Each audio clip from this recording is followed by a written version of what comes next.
All right, welcome everyone. Thank you for joining us tonight. We have a special guest speaker, Laura Pasqualino from Wellspring. She is a group leader at Wellspring as well as a family counselor. And she's here to speak to us tonight about staying connected. And as I had mentioned before, there will be time for Q&A at the end, or you can type it in the chat at any time and we'll address it at the end. And the session is being recorded. So Laura, you want to start? Thanks so much, Sarai. First of all, I just wanted to say how happy we are to be here this evening to talk about what's a really important topic, which is staying connected as parents, as a couple, as you go through your experience. So I just wanted to just take a moment and just let you know who I am and why I'm here to speak to you tonight. So I've been working in oncology for over 20 years in hospital and community setting in oncology social work. And I specialize in young families. So I work with families when a parent's been diagnosed with cancer and they have dependent children.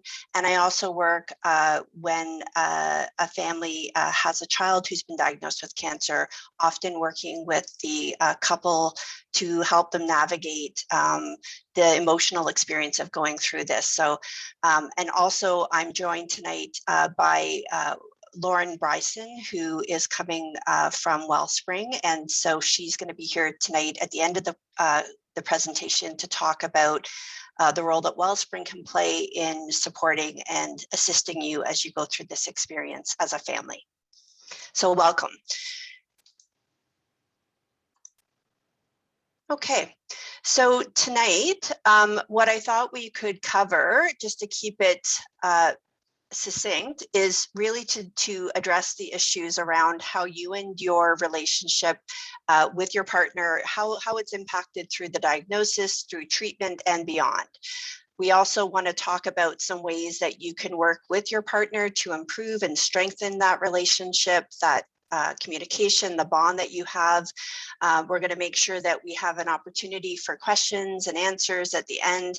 And prior to the question and answer period, then Lauren's going to take over the presentation and just give you a bit of an overview about those Wellspring services, as I mentioned, that can aid and support you through this experience, wherever you are in your journey.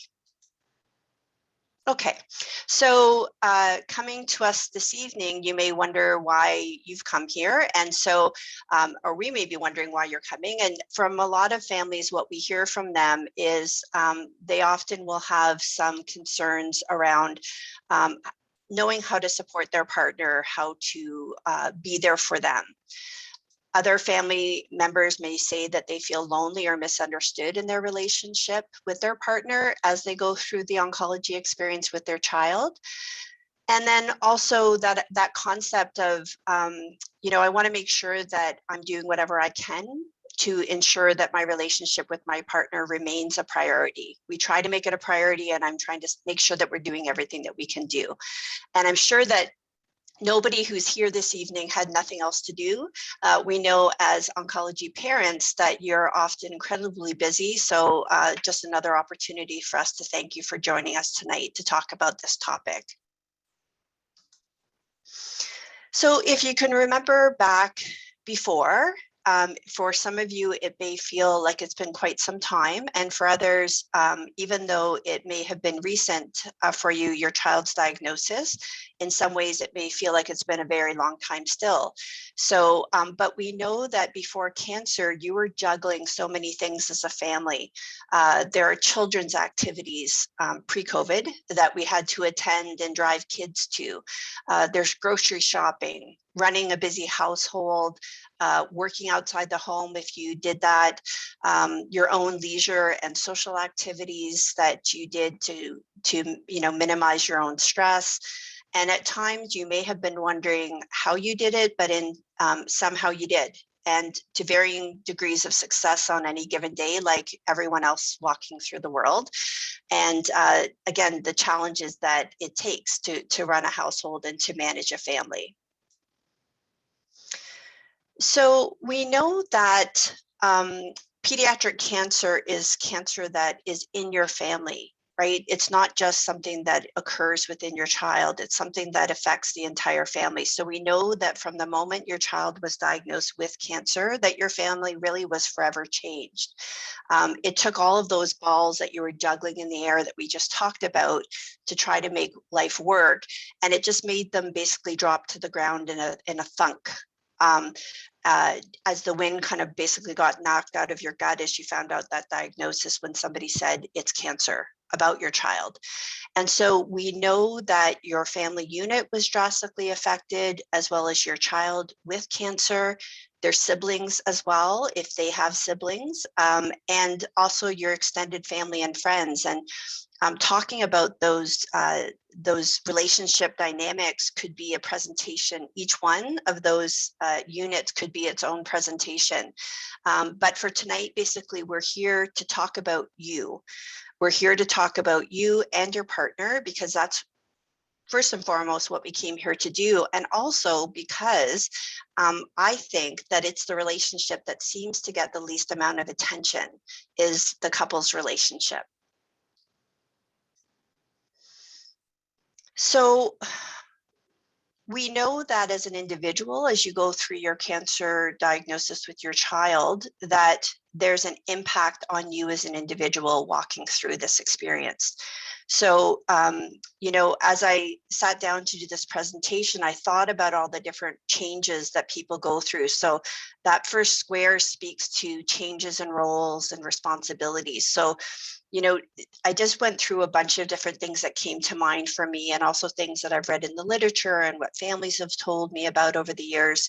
So suddenly being thrust into the position of coordinating and scheduling healthcare appointments, attending a multitude of doctors and hospital visits and stays, updating healthcare professionals about your child and their current medical condition, managing medical emergencies as they come up, and learning about your particular child's cancer, its treatment, knowing what questions to ask, finding out what the latest research is, that you become a researcher, learning how to navigate this healthcare system that you may or may not have had too much contact with before.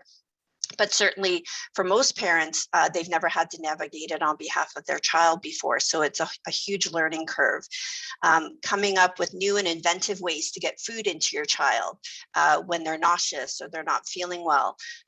Bathing your child around a port that's just been given to them. Traveling to and from the hospital, let alone finding parking, those kinds of issues that come up, filling out paperwork for cancer care, arranging childcare for siblings or for your child. Even attending to things like a child's education, or having to sit with them as they're online, as they're in the hospital. Which again, COVID has put another slant on that, because somebody else may have had to have been home helping another child online as they were being educated also. Even home care management, managing medications and participating and administering those medications, and sometimes even contributing or witnessing to medical treatments that are happening with your child, many of which may in fact have been very distressing for you to have witnessed. We also know that you as an individual have had changes occur for you within your emotional health, your physical health. So dealing with behavioral and emotional challenges of the ill child, their siblings, those can be really distressing and overwhelming as a parent. Moderating your own emotions. You know, many parents talk to us about their fear of a child dying or treatment not working, the possibility of a relapse, guilt about not being a good enough parent, both to the child who's sick, sometimes that fear or that sadness around, I wish I had caught it earlier, and somehow looking back with really different glasses that somehow know now what was going on, but at the time you were trying to put together a bit of a jigsaw puzzle and make it make sense. So lots of thoughts and feelings kind of coming through, symptoms of anxiety, depression, and many parents will talk to us about a feeling of a loss of control. And so And even if your child is being done treatment, the idea of moving past the illness, so getting back to whatever somebody might call normal and moving past the fear and the challenges that entails. And dealing with any potential relapses or treatments not being successful. And all through this experience, remaining vigilant, right? And so how do I navigate this experience while I'm watching my child, but not watching 24 hours a day and creating huge amounts of anxiety for myself, which can be a really fine line to try to walk. And many families that we talk to us about the challenges or struggles with making that happen. Again, this idea that is important to talk about is many families talk about the emotional and physical health because of lack of sleep, because of poor appetite, things like that. There may have been things that you were doing that you did physically that aided you and supported you in your emotional and physical wellness, like going to a gym or going for walks, and not feeling like you're able to do that during your child's illness. And so that has some ramifications for you as an individual. And it is noteworthy to note that most parents report feeling stressed and anxious to varying degrees over the course of a child's illness, but there is a small subset of people who would report really clinically significant levels of anxiety, depression, even post-traumatic stress symptoms for some time far into the future after a child's initial diagnosis. I think it is important to note the changes even as an individual that you face in the change of finances. So needing to take time off work or leave work, leading to a reduction in income and creation or exacerbation of financial stress that you may or may not have already had. And really, at this last square is changes in relationships with others. So your job is change where you're having to keep updated family, friends, school, and others, keeping them informed, up to date after every scan, after every test, after blood work or delayed treatment or whatever may be happening for your child.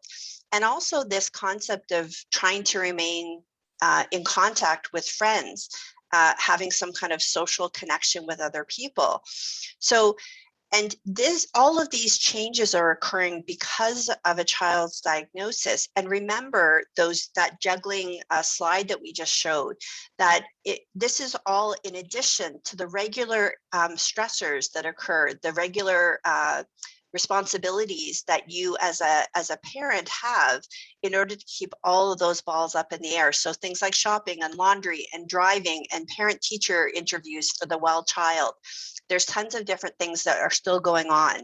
And all of this is being done on a small amount of sleep with very few stress reducers that are coming readily available to you. So therein lies the challenge that people are facing. So after that lengthy list, if you happen to notice, one of the things that I haven't mentioned yet is you and your partner. And there's a reason why it kind of comes on the tail end, because I think it comes on the tail end.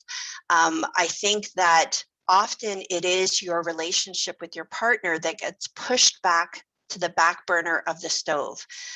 There are so many things that you're having to do, so many things that you're having to tend to. And I would say that many couples talk about this anyway, when they don't have a child with cancer, that it's a struggle once you have your own children to figure out how to prioritize time. People talk about date nights and things like that. So it's not something brand new, but I think it's especially challenging when you have a child with cancer. So we're going to get to that in a few minutes around how to manage this. But some of the things that we hear from people are concepts like, we're going to get to us later. Like, when this is over, we're going to spend some time on us, or we're going to get away when things calm down. We also hear sometimes from people that really at the end of the day, I don't really have anything left over for myself, and I don't have anything left over for my partner. It's all I can do just to kind of walk back up the stairs and get myself into bed. And even the idea that I think it's okay if we put ourselves last, because we're okay, we're doing all right. So it's an important concept to start to talk about. And this is a slide that really just talks about the degree to which a couple will be impacted will vary from family to family.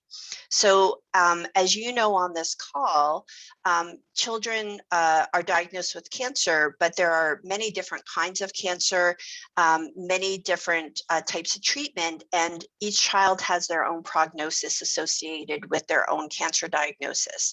So we know different treatment, different side effects, different late effects, and indeed that different prognosis lending to greater or lesser hope for cure. There's a chance, even that idea of how much of a chance do we have at remission, the possibility of recurrence, and also for death. So families existed before the cancer diagnosis, and with all families come pre-existing issues, which is our third point on this slide. And so issues like conflict within the couple, relationship struggles that you already may have been having. We see sometimes families that are really struggling with, say, substance use or addictions, their own mental health concerns that really they've been struggling with or that they've been working through in their adulthood. And things like physical conditions in other family members. So if you or your partner have an underlying medical condition, that can complicate things for you further. And so these many issues make a very challenging cancer diagnosis even more challenging. So I think it's important to kind of make that comparison sort of between families, that each family is a little bit unique as they go through this. And there are families that we know have very, very strong support systems that really rally around them. And then we also run into families who really feel like they're alone in a brand new city or a province or even a brand new country, sometimes with language barriers. So sometimes families feel like they're doing it in isolation on their own. And then we also have families who within the family, that may have had some trauma or illness that they've had to deal with in the past. And that sometimes can really impede them in how they react at times of crisis, or how they react to stressful situations or to a child's illness. And really also another point that where we see some variance within families is there's differences based on your spiritual, your cultural, your family belief systems. Sometimes people talk about how faith sustains them through this. Other times that they feel very tied to their cultural beliefs around illness. So really those different things within that slide really can make a difference from one family to the other.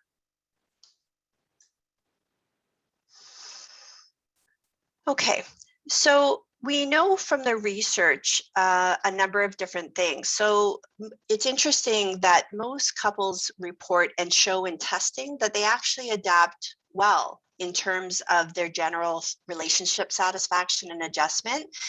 There was some talk some time ago that there was some idea that perhaps when you have a child with a cancer diagnosis, you're at higher risk of separation and divorce. And more recent studies have shown that in fact that's not the case. So you're at no greater risk. In fact, a few of the research studies showed a little bit of a lessening of that factor. So you're at no greater risk than the general population would be of separation or divorce.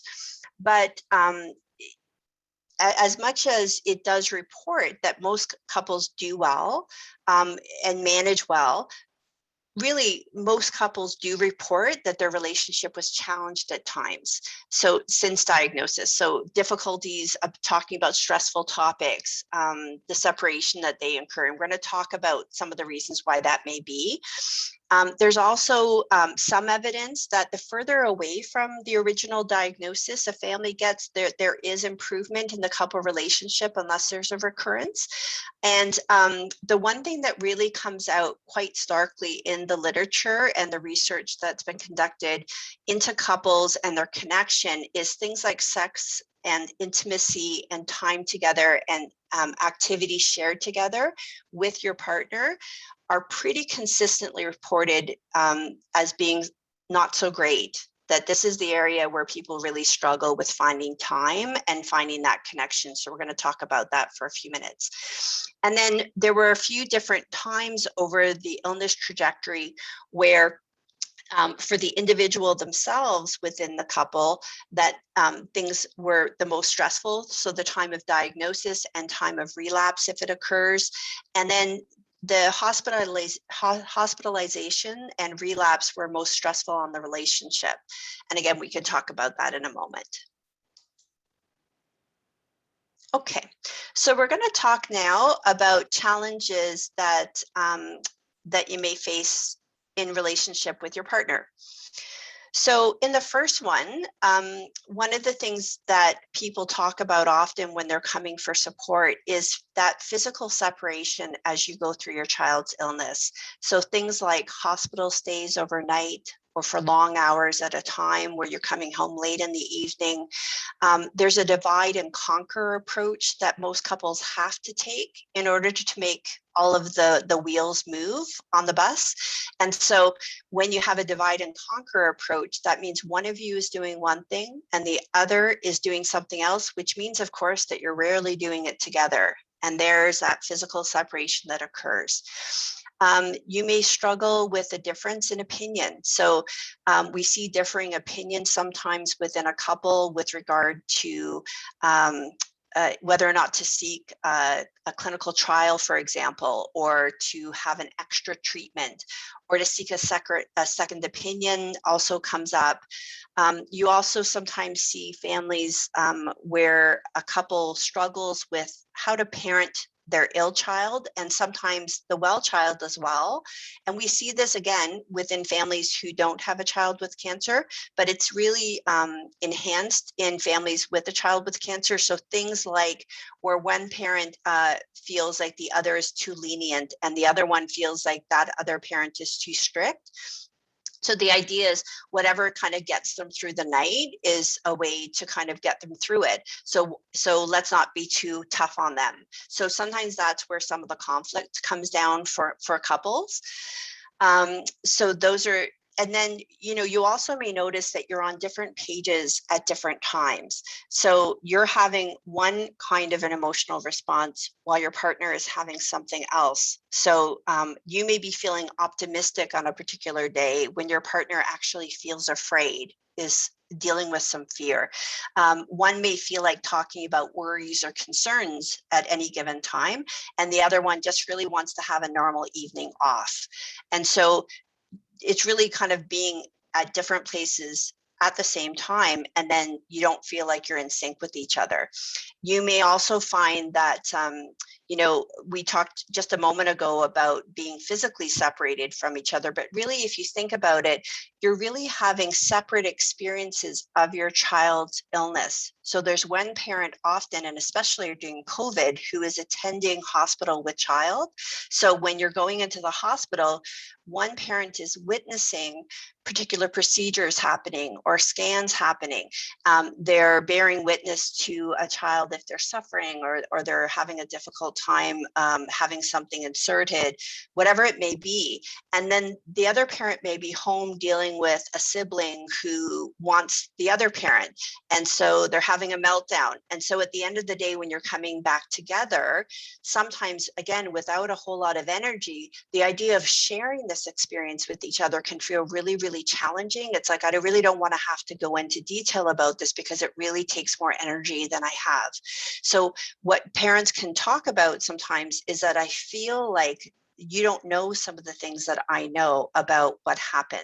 And so that can sometimes lead to a bit of a space between the two of you, and that can be difficult. And then really this idea of the division of labor, you know, so sometimes feeling this idea that because I'm at the hospital all the time with our child, that the other parent at home may be feeling like they're doing more, or vice versa. So you may feel like there's not quite a feeling of equality when it comes to the division of labor. And again, not really something that's unique to families in oncology, but again, we're seeing it exacerbated because you're dealing with all of the regular division of labor and all the added responsibilities that I talked about earlier in the presentation. Okay, so, and then, sorry, let me just pull over my screen here just a second. So, and again, we know that that feeling of closeness and connection may go up and down. So there are times where you feel more or less close to your partner and more or less connected to your partner. And that can really change on any given day at where your child is over the trajectory of their illness. Okay, so we're going to talk now about improving and strengthening your relationship. And so, you know, again, I think that there's tons of information about how we can improve our relationship. There's whole sections of it in the library. But I think especially when a child has cancer, it really can be a time where people really do bond together because of the crisis and the situation that they're going through. So I want to go back to one of the earlier slides where it really is quite common that families can come to us and say, we feel closer because of what we've gone through. But there sometimes can be some attachment injuries or some connection injuries where I feel like they didn't hear me or they didn't understand me or they weren't listening to how painful this is for me. So really what's important is this idea of open communication. So we want to have empathy for one another. And so we want to convey really listening and listening for how the other person feels. And if you don't know how they feel, asking. Sometimes the person will say, I actually don't know how I feel. It's a whole bunch of different things. And sometimes you need to spend a little time just to sort of look through the weeds and kind of look at kind of what the actual emotions are. There are supportive behaviors that we can do for our partners. So things like, you know, sometimes what I hear from couples is, you know, I took one for the team, so I could really see that my partner looked exhausted. So I said, why don't you go ahead and go to bed early, and I'll do whatever, you know, whatever it is that you were going to be doing. So I'm paying attention to what I see in my partner. On purpose, I said making time rather than finding time, because if you go looking for time, you'll look all you want and you won't find it, because there's always something else that seems to take precedence over time for you and your partner. So making time, though, is carving out time on purpose. And obviously there's going to be some things that override this, like a crisis or an emergency, but finding a time where you're actually going to sit down together, whether it's to share a meal without your kids present, or to go out, or to even just to sit down and watch something, or to kind of pick a series that you're going to watch together. Sometimes it's just as simple as that, but it's actually making the time to stay connected and to reconnect to each other. It's also important to increase your social support, because we know that not one person can be everything for us. So sometimes going to a friend or to another parent who gets it is to talk about what it feels like. And that person isn't also a parent of your child too, so they may not be as triggered as much. So being able to kind of spread the love, if you will, where you're going to go to somebody else and talk about how you're actually feeling and what you've just gone through, to be able to kind of share that with other people. The idea of seeking help, and we're going to talk about that in a minute with Lauren as to the different ways that you can seek help from organizations like OPAC, which, you know, we hear from families all the time how helpful it is to connect with OPAC. Places like Wellspring, Gilda's, there's different organizations out there that can be supportive to you. Recognize also the different coping styles that you both have, and also the different needs that you have. So we sometimes people need some time to themselves to go off, think about how they feel, and then come back. Other people feel like they need to just process out loud so they can kind of put two and two together. So we have different ways as individuals, and often those different ways that we have may have attracted us in the first place, but it doesn't always help us in understanding the other person. So it's really to recognize the different things that you need and the different coping styles that you have. And I mentioned before about OPAC, and I think interacting with other parents who have gone through similar life events. So I really think it does a real service to have some of the thoughts and some of the feelings that you're having and going through.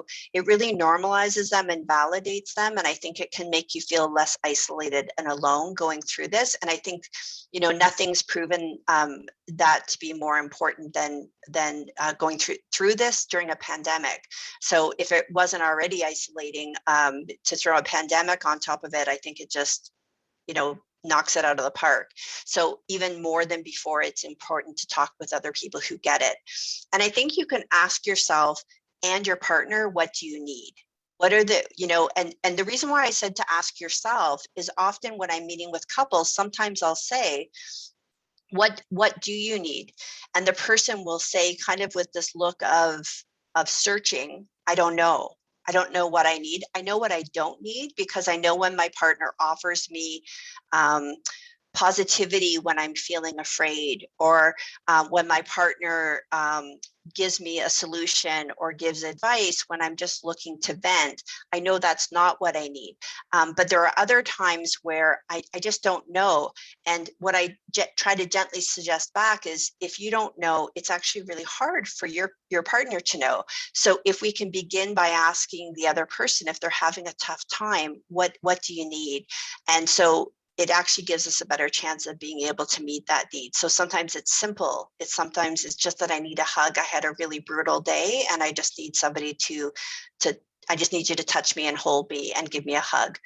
And then those really basic things that we tell our kids. So things like saying please, saying thank you. And I mean it around the thank you, which is, you know, if your partner, you know, somehow managed to keep the house standing while you were during a hospital stay, it's to turn to the partner and say thank you. And when your partner has spent 7 nights at a hospital and hasn't slept in most of those nights, to say thank you to them. And sometimes we don't always think about that because there's always another fire happening or a different kind of thing around the corner, but just to take that moment to say please and thank you to our partner. And I don't think we can talk about a couple or talk about parents' relationship without at least one slide going towards sex and intimacy.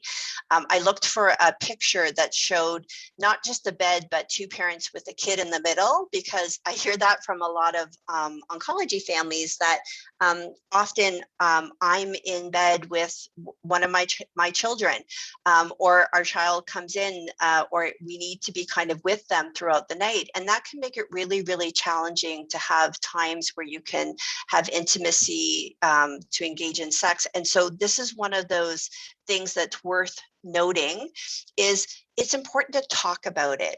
And sometimes leaving that anger that at the door, where sometimes what I'll hear from one part of the couple is, you know, I don't feel like we ever get to spend time alone, and I really miss kind of being with you, but it's in kind of an angry way. And often the other person might be thinking, I don't know how you can think about that when so many difficult things are going on in our lives. So you feel like you're really on different pages. And if just acknowledging the fact that the anger often comes as just sort of a form of protest, is I really want to feel connected to my partner and we're not connecting. And so if we can sort of leave the anger at the door and really try to hear each other as to what's getting in the way or what makes it challenging. And sometimes you can kind of go around it and figure out some solutions to make it happen. And really to try to find a time to touch or to be present with each other in a more physical way, sort of by cuddling or being together, when it's not just about sex. So offering hugs, offering cuddles on the couch, holding hands, those different things, and really knowing in which ways you differ in your needs, I think are really important points as well. So we're going to, and there's just a couple of references that are here just in relation to the research that I talked about before. So I'm going to come back to the group now, and I'm going to invite Lauren to join me, and I'm going to mute myself. And Lauren, perhaps you can give me some cues when you would like the slides changed. Wonderful. Thank you so much, Laura. I appreciate that. So as Laura said, thank you for allowing us to come speak this evening. I'm going to speak briefly about some services and programs and ways that Wellspring can support you and your family. Like Laura said, there's so many different and wonderful resources out there for families. So this is just one resource. So if you want to go to the next slide, maybe before I dive in, I will just introduce who I am. My name's Lauren McLeod. I am a program manager at Wellspring, but I'm a certified child life specialist by trade. So I work with a number of our families supporting our pediatric population and supporting families specifically in communication and finding resources and helping them navigate when there's been a diagnosis of cancer in the family. So for those of you who don't know kind of who and what Wellspring does, we are a warm, safe, non-clinical environment. So we have a number of physical centers across Ontario. We have 2 also out in Alberta, and we serve patients with any type of cancer at any stage in their journey, as well as family and caregivers. So this includes our pediatric population. One thing that makes Wellspring really unique is that all of our programs are professionally led. So it means when you're coming to a program, you know that you are in the best of hands. All of our program leaders are paid professionals in good standing with their college, with at least 3 to 5 years of oncology experience, with most having many, many more years than that. A perfect example is Laura, who has over 20 years of experience. And then a number of our programs are supported by volunteers with expertise in cancer. And when I say that point, it's really speaking to our peer support. So we have a number of peer support volunteers who have lived cancer experience that support families and support people living with cancer. All of our programs are offered at no cost. So the only thing to do to get access to Wellspring is we ask that you fill out a membership form online, and that really allows you access to any of our programs and services. And we receive no government or hospital funding, so solely donation funded. If you want to move to the next slide, Laura.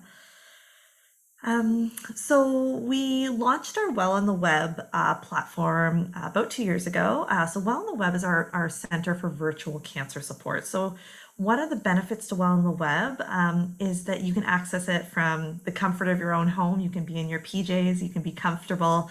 And we're able to now serve a national audience in all provinces and all territories across Canada in different time zones. And this is really helpful because we're hearing from families and we're hearing from patients that, especially in some of our rural communities, how isolating cancer can be. And so Wellspring really wants to be able to reach those communities. And so we now offer over 94% of our program roster through our Well on the Web. So when as COVID continues, numbers continue to decrease, we are hoping to open our physical centers back up, but we'll continue also offering virtual support to those across Canada. Next slide, please, Laura. So Wellspring has a number of different programs and services. So we have interactive group programs very similar to this, support group style, webinars. We have live presentations to large audiences. A number of them are housed on our website. We have individual support by phone, which I think is really important. We understand that not everyone has access to Wi-Fi, and so this is really important. So we always encourage people to pick up the phone and call a Wellspring, and we will provide you with the resources over the phone. We have self-paced webinars, which is great for, especially for families that might be busy during those peak hours. If you want to watch a meditation video or relaxation or visualization, you can do that, at midnight or 2 a.m. whenever you need it. So those are all housed on our website, and then downloadable resources as well. Next slide, Laura. So I'm going to specifically talk a little bit about some of our family programming. So ways that we are supporting our pediatric population. So typically the first step is when a family reaches out to us when a child has been diagnosed with cancer is a call with a family navigator. So typically myself to help understand what's happening in the family. So what is it that you need support in? How can we support you? What resources are you looking for? So this is often when we're referring to wonderful organizations like OPAC. But Wellspring also has a number of different resources. So the first thing we typically do with families is send them one of our downloadable resources, which is a guide to when a child has been diagnosed with cancer, kind of what to expect, what do I have to think about developmentally? How can I support myself? How can I support my relationships? So there's a number of great resources within that guide for families. We also do offer free family counseling. So this is often where parents will come to us and say, I need support. And they are looking for that one-on-one support. So we have 4 family counselors at Wellspring, Laura being one of our family counselors who specifically support our pediatric families. And this could be for a parent, this could be for a couple, this could often be as a family. So sometimes we'll actually bring the child in for counseling as well. So it's really up to the family and kind of what that dynamic and what that looks like. This is typically on a short-term basis. However, we do often make exceptions to extend it when we know we are supporting a number of people in the family and we know that there's lots happening with different siblings or the child. And so if you're interested in a family counseling referral, you can contact Wellspring and we can put you in touch with one of our family counselors. And then lastly, we have a number of different family events, usually about 3 to 4 times a year, where we bring together our pediatric families. Recently, it's been virtually. And these events, really the goal is therapeutic play. The goal is fun. The goal is creating normalcy. So these are often themed events, but it's just a great opportunity for families to come together, to meet other families who are going through similar situations, to talk and to share in fun experiences. So we'll be having one around the holiday season that will be coming up. Next slide, Laura. And then we also have a number of programs for caregivers. So again, this idea of taking care of you, taking care of your partner is so important, and Wellspring recognizes that. So we have a healing journey program. It's a wonderful program. There's 5 different levels. So you make your way up the levels. Some people just do level 1, that's fine. But you can move your way all through the levels. And it's really about putting more tools in your toolbox, providing coping skills. We talk about relaxation, we talk about meditation, we talk about coping in that group. The first level is very didactic, and then as we get up into higher levels, it tends to become more of a support group environment. We have yoga that we offer for caregivers. So, if you have 45 minutes, if you have an hour throughout your week, take that time to do a yoga class. We have a number of different sessions. Meditation, we have relaxation and visualization, what tends to happen a few times throughout the week as well. And again, just that time to take a breath, to focus on you. I know it's really hard to carve out that time, but we really do encourage families to participate. We also have a number of Be Well talks or webinars, again, that we house on our website, very similar to ones that you're seeing today, that talk about how to support you, how to support your family.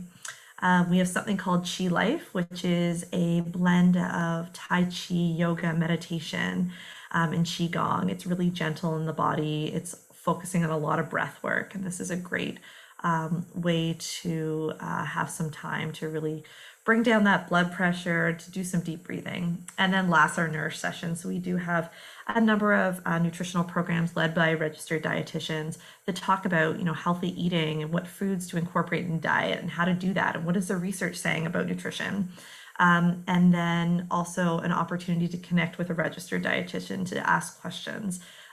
So I just wanted to highlight a few of these programs today. They're all accessible on our Wellspring website. If you have questions about those, I'm always happy to answer them. But I just want to thank you so much for being here, and thank you to Laura and the whole OPAC team. I'm not sure if there are any questions, but I will pass it over. Thank you, Laura and Lauren, for an amazing presentation. Oh, you're very welcome. Learned a lot today. Thank you so much. Just seeing if there's any questions for who's left. I do have a question from a parent that had submitted in advance, which I think is a very important question. And they wanted to know, when you learn your child is terminal, what do you do with yourself? How do you keep looking up when it seems and feels so pointless, especially after a very long battle? This parent feels like they're running around in circles, but not getting anything done or feeling fulfilled. And they want to know, how do they find motivation themselves to go on? Laura, if you want to address that.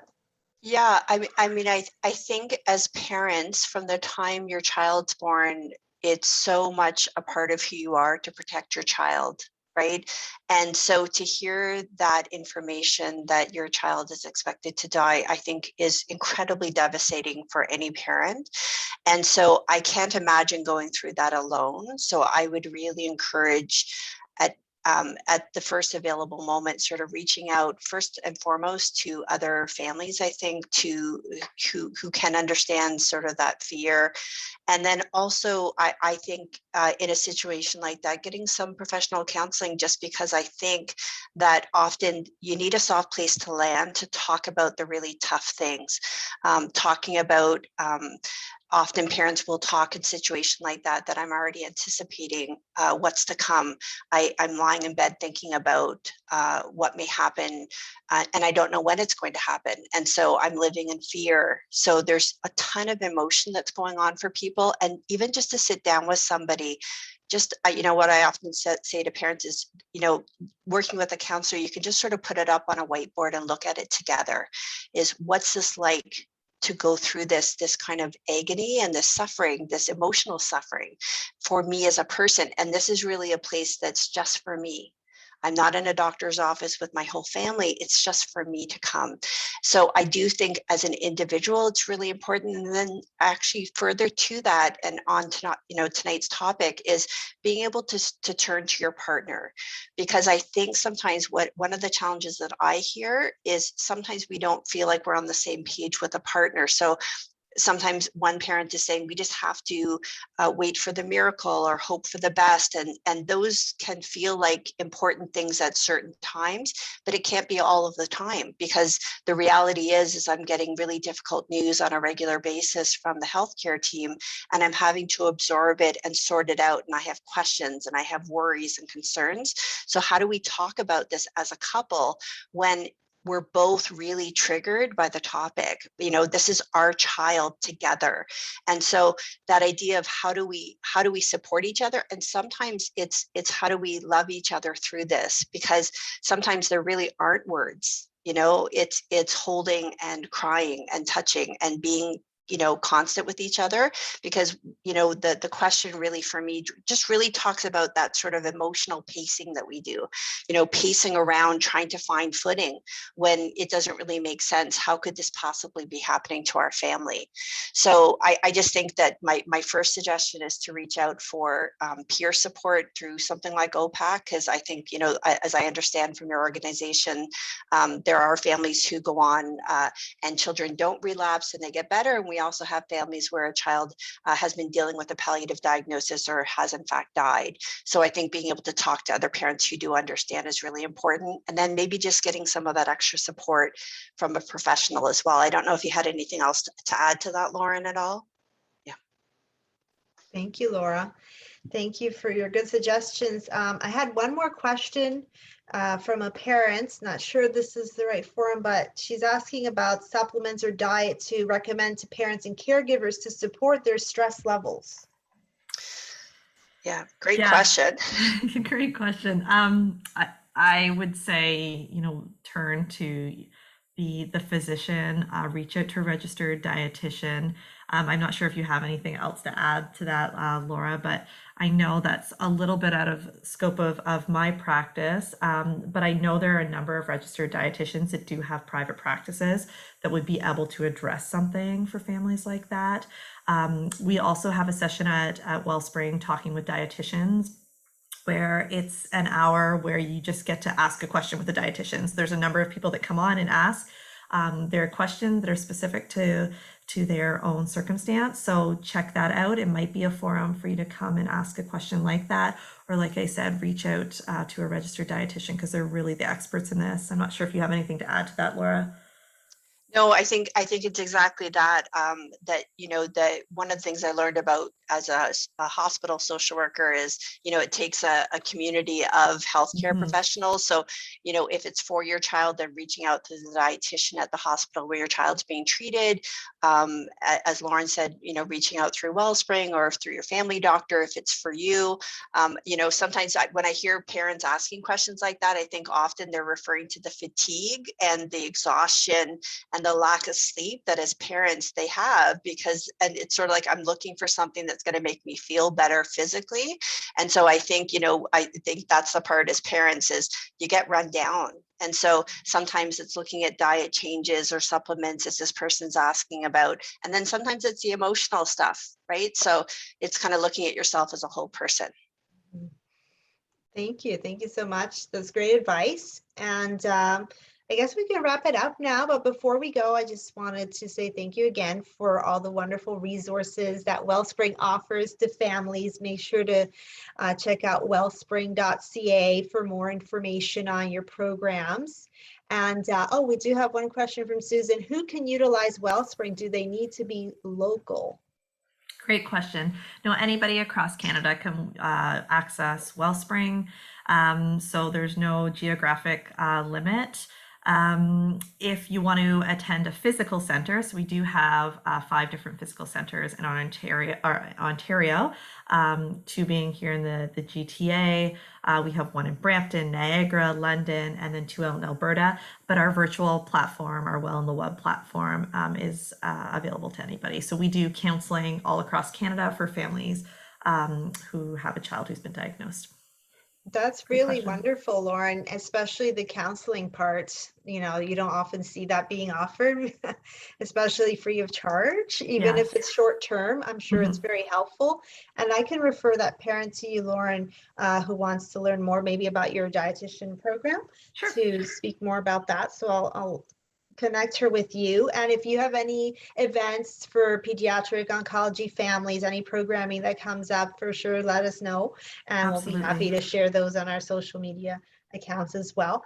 And just for everyone, before we wrap it up, as Laura mentioned, that connection, that peer connection is so important. That's what OPAC is here for, to provide that peer-to-peer support from parents, like our parent liaisons who've gone through a child cancer journey and understand firsthand what that involves. And they're there every Tuesday at 7:30 to offer support like this virtually to Ontario families. And of course, it's free of charge. You can drop in any week and just chat about anything you want, parenting in general, about your child, about programs in hospital, out in the community like Wellspring, and anything and everything. So check out opacc.org for more information on that.